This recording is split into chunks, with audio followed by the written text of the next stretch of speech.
என்ன பண்ணுறான்ல, வேற ஒரு சூரியனை அல்லாஹ் படைக்கிறான். அந்த சூரியன் எங்கே இருக்கும் அப்படின்னா, நபிகள் நாயகம் ஸல்லல்லாஹு அலைஹி வஸல்லம் சொல்கிறாங்க, 1 மைல் தூர அளவுக்கு தான் அதோடைய ஹைட் இருக்கும் அப்படின்றாங்க. சூரியனு நிப்பாட்டப்படும், அந்த சூரியன் அங்கே வந்துடும்.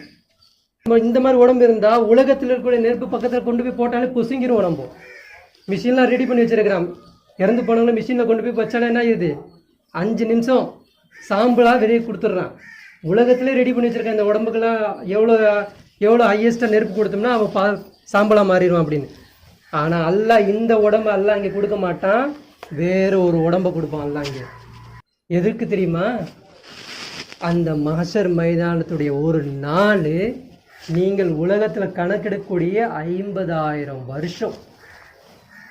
50,000 வருஷம் நம்ம அந்த மைதானத்தில் நிற்கணும். அங்கே யார் நிற்பா? முத்தகிங்கள் நிற்பாங்க, முஸ்லீம்கள் நிற்பாங்க, முஃமின்கள் நிற்பாங்க, காஃபிர்கள் நிற்பாங்க. நரகத்துக்கு போக வேண்டிய அனைவருமே அந்த 50,000 வருஷம் நிற்கணும். அப்போ அல்லாஹ் அந்த மஹ்ஷர் மைதானத்தில் இருக்கக்கூடிய அந்த நிலம் இருக்கு பார்த்தீங்களா, அது 2 தன்மை உடையதாக இருக்கும்.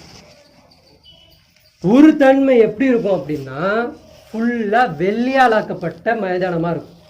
ஃபுல்லாக உங்களுக்கு காலு கீழே ஃபுல்லாக வெள்ளியில் நிற்க வச்சிருவான். யாரை? காஃபிர்களை, முனாஃபிக்கின்களை, அல்லாஹ்வை மறுத்தவனை, அல்லாஹ் பேச்சு கேட்காதவன், அறகுறையாக கேட்டவன், எல்லாருமே அந்த வெள்ளியில் நிற்பாங்க. ஒரு பக்கம் மேலே சூரியன் 1.5 கிலோமீட்டருக்கு மேலே சூரியன் நிற்கும். வெள்ளி எப்படி கொதிக்கும். இப்போ அந்த அதிசயம் மேட்ச் பண்ணுங்க. அவங்க பாவத்துக்கு ஏற்ற என்னது வேர்வேலை மிதகுந்துக்கிட்டு இருப்பாங்கன்னு சொல்கிறாங்க இல்லையா. கீழே மண் இருந்தால் எப்படி நம்ம மிதக்க முடியும்? கீழே என்ன இருக்குல்ல, என்ன வச்சிட்டான்?